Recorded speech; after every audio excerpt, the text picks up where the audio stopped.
નમસ્કાર, મારું નામ ભરતભાઈ રણછોડભાઈ ડેડણીયા છે। હું સુરેન્દ્રનગર જિલ્લા ધાંગધ્રા તાલુકામાં રહું છું। મારો બિઝનેસ છે મધમાખી ઉછેર કેન્દ્ર।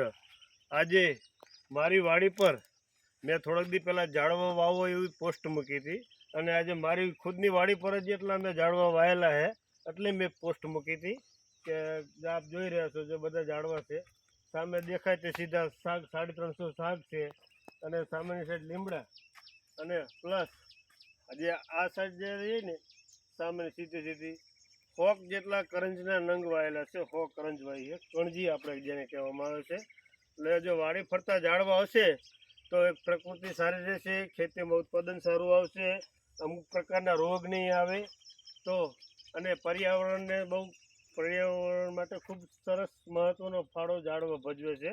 એટલે ઝાડવા વાવો તમ તારે કોઈ જાતનું નુકસાન નહીં આવે અને કમસે કમ વાવો નહીં તો કંઈ નહીં પણ હે તો ન કાઢતા તોય ઘણું આપણે ખેડૂતો માટે પર્યાવરણ માટે સારું કામ કરી રહ્યા છીએ એવું માનવું છે।